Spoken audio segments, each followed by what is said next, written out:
इतने ब्लॉक में सबका हार्दिक स्वागत है। सबके मंगल मोक्ष की कामना के साथ श्रीमद् भागवत के प्रसंग में मुनि वेद व्यास जी ने अनेकों चरित्रों का वर्णन किया है। कल के प्रसंग में विष्णु के अवतार महाराज पृथु ने जो 100 अश्वमेध यज्ञ किए थे, उन यज्ञों का क्या प्रभाव हुआ और उससे ब्रह्मा जी कैसे अवतरित हुए और ब्रह्मा जी के आदेशानुसार पृथु ने इंद्र, जिन्होंने उनके यज्ञ में विघ्न डालने का प्रयास किया, इंद्र के साथ संधि समझौता करके यज्ञ के अंत में स्नान किया और जो वहाँ उपस्थित थे उन सबको देवता हैं, ऋषि हैं और महर्षि को आशीर्वाद ग्रहण करते हुए उन सबका दान मान तथा पूजन पृथु राजा ने किया। आज के प्रसंग में महाराज पृथु की यज्ञशाला में श्री विष्णु भगवान का आविर्भाव प्रादुर्भाव कैसे होता है, यह आज के प्रसंग का विष्णु भगवान क्यों पृथु के यज्ञशाला में उपस्थित होते हैं। तो इस संबंध में मैत्रेय जी कहते हैं कि विदुर जी से कि महाराज पृथु जो विष्णु के ही अवतारी थे, तो 99 यज्ञों के यज्ञ भोजन और यज्ञेश्वर भगवान विष्णु को भी बड़ा संतोष हुआ। जब 99 यज्ञ उनके पूरे हो गए थे तो उन्होंने इंद्र के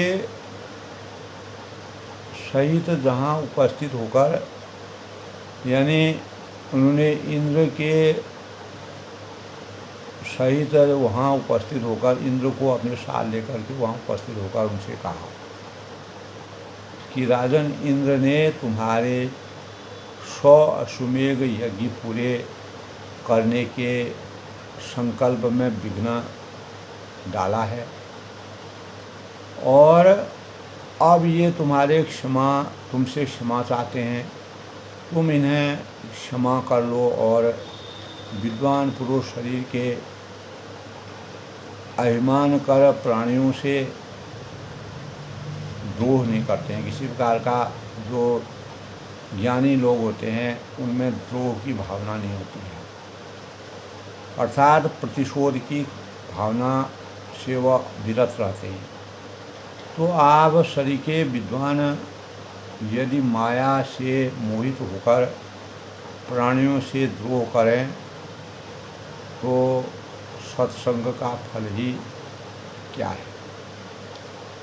तो ये जो है भगवान विष्णु जो है इंद्र को अपने साथ देकर के पृथु से कहते हैं। इसी के साथ कल के प्रसंग की समीक्षा कर।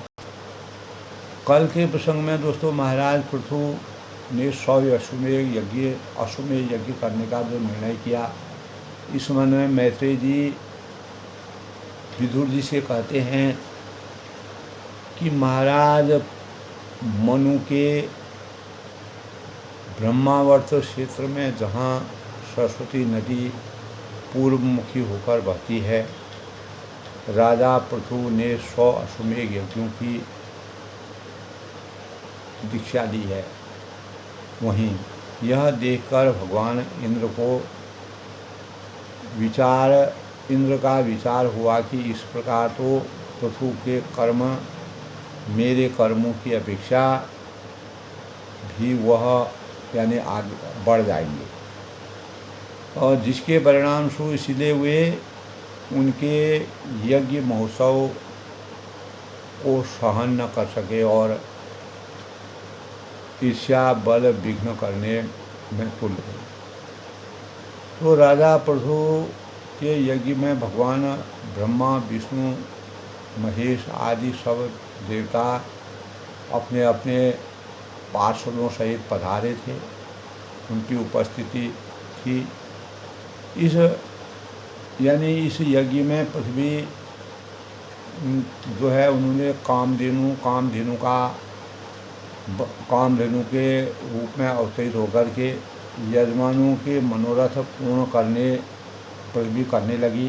जो जो चाहता था, दूध है, दही है, घी है, उसकी नदियाँ बहने लगी। और वृक्षों ने सभी ऋतुओं के भांति भांति प्रकार के पुष्प फल उत्पन्न कर दिए और समुद्र में रत्नों की उत्पत्ति हो गई।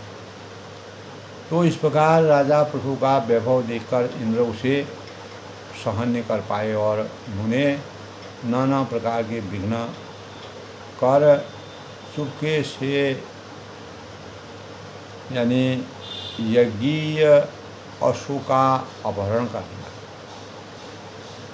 उसका अपहरण करने के पश्चात महर्षि अत्रि ने इंद्र को आकाश मार्ग में जाते हुए देखा। तो पृथु पुत्र ने कहा कि देखो, यह तुम्हारा अश्व भी जा रहा है। तो उसे जीतकर अपना अश्व ले आओ इंद्र से संघर्ष करके। तो राजा पृथु ने उसे धर्मात्मा समझकर उस पर बाण नहीं चलाया, बाण नहीं साधा। तो वह लौट आया। तो इसके परिणाम स्वरूप इस प्रकार कई बार इंद्र ने वेश बदलकर उनका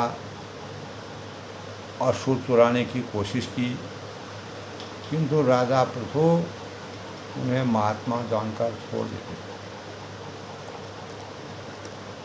तो इंद्र की इस कुचाल का पता लगने पर परम पराक्रमी जो महाराज पृथु को बड़ा ही क्रोध आया।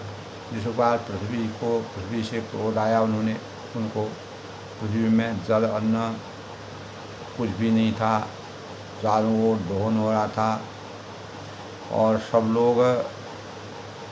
लोगों का जीवन अन्न के बिना तरस रहा था।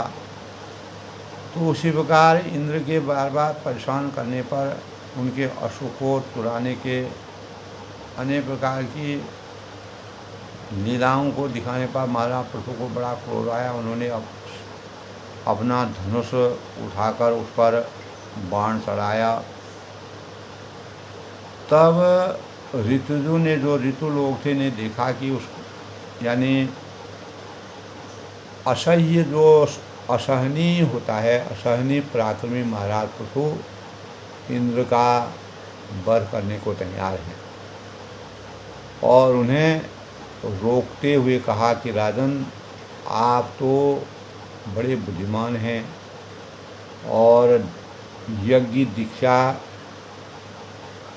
ले लेने पर भी शास्त्र विहीन यज्ञ पशु को छोड़कर और किसी का वध करना उचित नहीं है। तो आपका शत्रु इंद्र तो आपके सुयश से ही यानी ईर्ष्यावश, क्रोधवश यानी ईर्ष्या राग द्वेष वश निस्तेज हो रहा है, उसका तेज धीरे धीरे समाप्त हो रहा है। हम मंत्री द्वारा उसे वही बुला लेते हैं और बलात् अग्नि में हवन किए देते हैं। तो तब विदुर जी कहते हैं कि यह कहकर ऋतुराज गण शुत्रुआ लेकर यूं ही आहुति देने को तैयार हुए तो ब्रह्मा जी ने आकर उन्हें रोक दिया। जब यानी इंद्र का एकदम समाप्ति की, उन्होंने पूरा आहुति देने के लिए तैयार हो गए थे, तब ब्रह्मा जी प्रकट हुए। तो राजा पृथु से ब्रह्मा जी ने कहा कि राजन, आप भगवान के अंश हैं, ब्रह्मा विष्णु महेश यानी विष्णु के अंश हैं। अगर आप इंद्र पर क्रोध न करें तो आप तो मोक्ष धर्म को जानने वाले हैं। धर्म अर्थ काम मोक्ष की प्राप्ति कैसे होती है। अतः अब आपको इन यज्ञ अनुष्ठानों की आवश्यकता नहीं। तो आपका यह यज्ञ निर्विघ्न समाप्त नहीं हुआ, इसके लिए आप चिंता न करें। ज़रा देखिए तो जो इंद्र घोड़े को चुराकर आपके यज्ञ में विघ्न डाल रहा था, उसी के रचे हुए इन मनोहर पाखंडी की ओर सारी जनता खींचती चली जा रही है, सब आकर्षित हो रही है। तो आप साक्षात विष्णु के अंश हैं। आप फैले हुए इस पाखंड पथ का अंत करें। तो ब्रह्मा जी के आदेशानुसार पृथु ने इंद्र के साथ संधि करना उचित समझा। यज्ञ के अंत में स्नान किया और जो वहाँ उपस्थित थे, विराजमान थे, उन सब देवता हैं, ऋषि हैं, मुनि हैं, महर्षि हैं, सभी का आशीर्वाद प्राप्त करके उनको सबको दान दक्षिणा उनका मान सम्मान करके उनको विदा किया। तो जब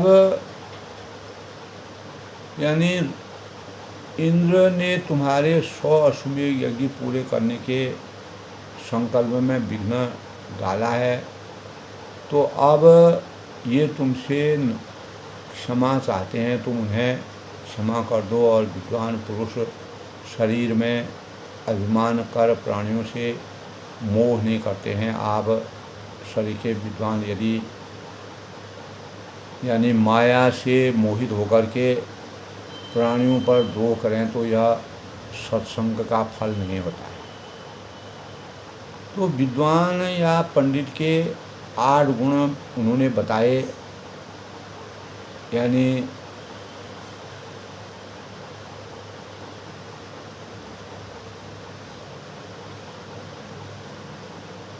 ब्रह्मा जी ने तो उसमें था कि कपट न करना, दूसरों की निंदा न करना, निष्ठुर वचन न बोलना, यानी गलत वाणी का व्यवहार न करना। यदि कोई अप्रिय वचन कह दे तो उसे सह लेना, क्रोध न करना, शास्त्रों के प्रचुर ज्ञान करने पर भी मूक के तुल्य रहना और अहंकार न करना, और दूसरे के दोषों को छिपाना और गुणों को प्रकट करना। तो ये 8 प्रकार के गुण हैं, वो विद्वानों के गुण होते हैं। तो सत्य, तप, ज्ञान, अहिंसा और विद्वानों को प्रणाम करना तथा सुशीलता से गुण जिसमें हो वह विद्वान है।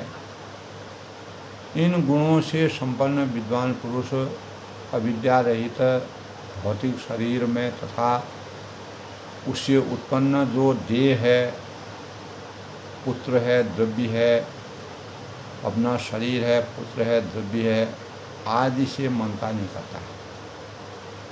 यानी जिनसे हमारे अपार ममता प्रत्येक मानव में होती है, उससे भी वह ममता नहीं करता है। केवल स्वयं यानी स्वयं प्रकाशवान आत्मा का हृदय में चिंतन करता है, जिससे उन्हें शरीर के रहते हुए भी मान अपमान तथा सुख दुख का अनुभव नहीं होता। यानी किसी प्रकार के संभावनाओं में विराजित रहता है, किसी प्रकार के सुख दुख की अपेक्षा नहीं रहती है। जो कामना रहित होकर सदा भक्ति में भगवान का भजन करते हैं, उनका अंतःकरण धीरे धीरे पवित्र हो जाता है, निर्मल हो जाता है और उसमें मेरी, भगवान कहते हैं कि उसमें मेरी अनुभूति होने लगती है। भगवान विष्णु ने कहा, तो भगवान की विस्मृति विपत्ति और भगवान की स्मृति संपत्ति बताई गई है। अतः आप सुख दुख के साथ सुख दुख में समदृष्टि रखकर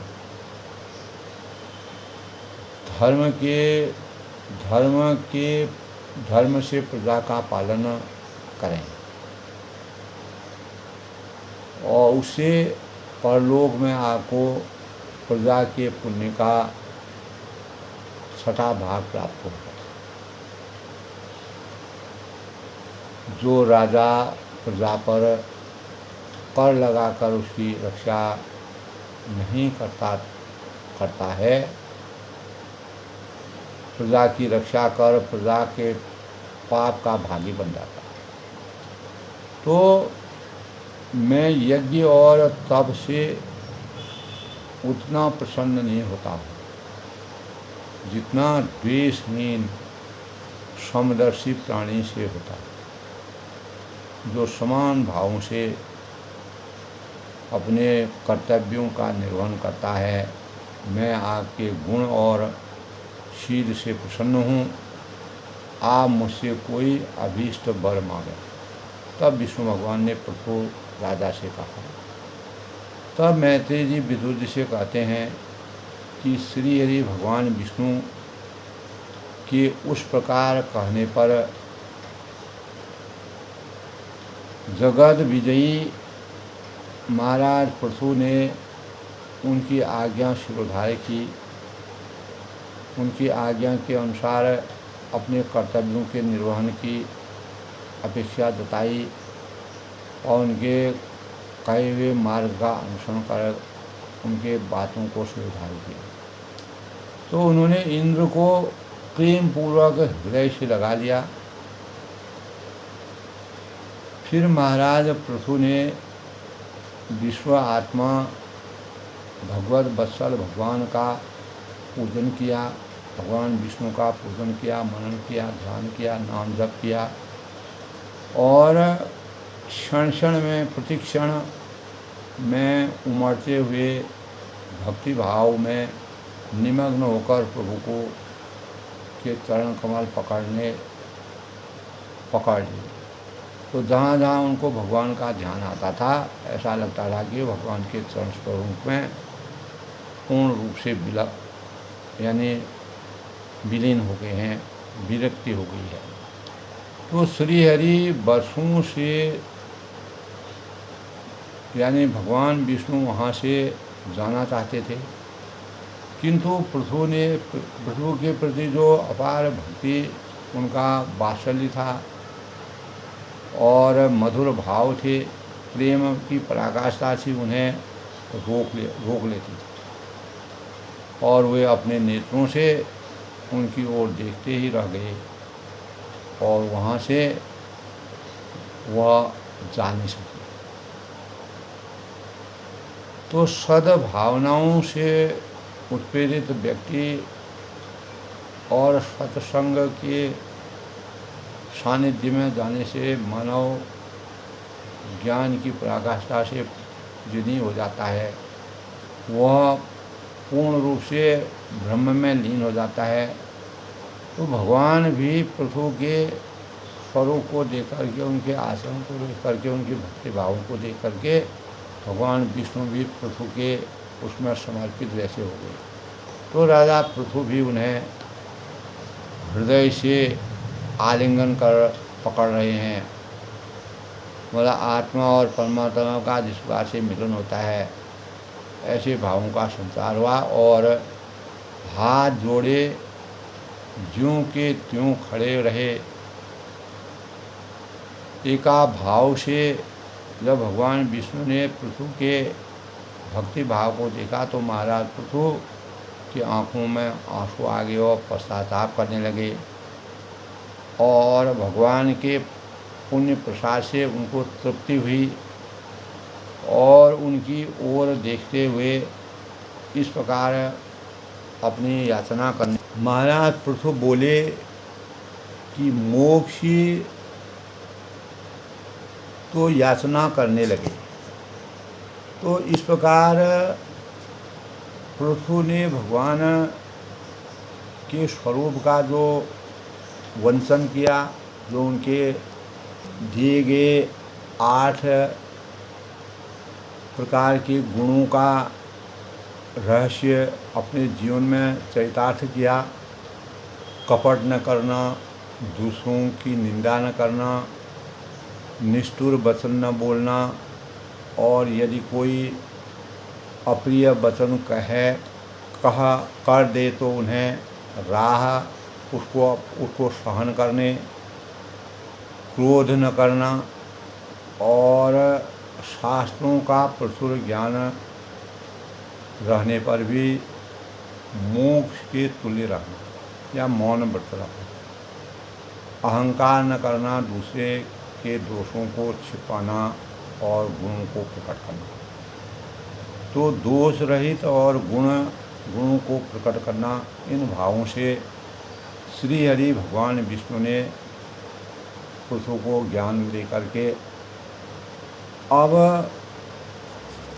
भगवान विष्णु के इस प्रकार के महाराज पृथु आंसू भगवान के श्री हरि के इस प्रकार के स्वरूप को देख करके उनका वात्सल्य जगा और उन्होंने रोक लिया और अपने नेत्रों से उनकी ओर देखते हुए रह गए।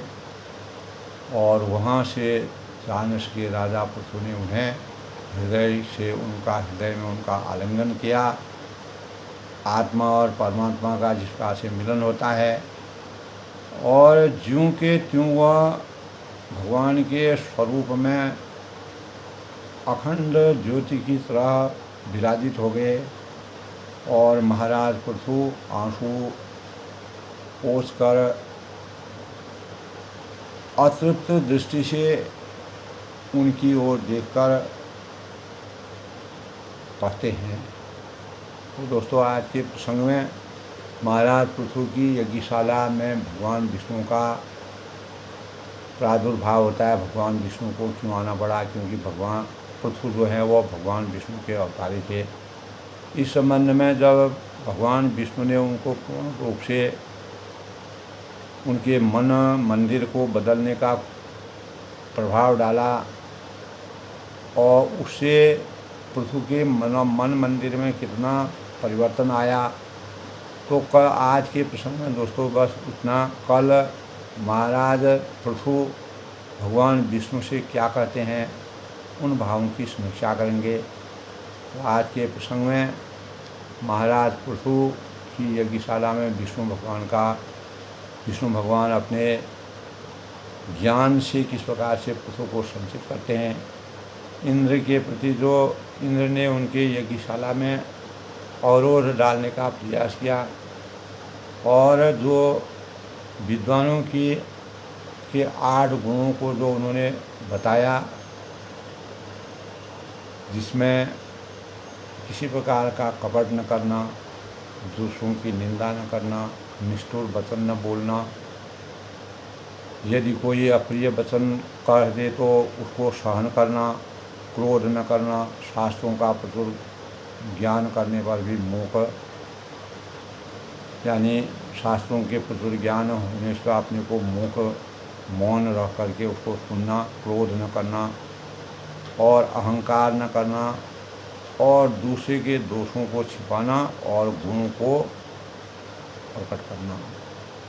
इन 8 गुणों से जब उन्होंने उनको संतप्त किया, संचित किया, तो उनका ज्ञान मार्ग खुला, भगवान की कृपा हुई।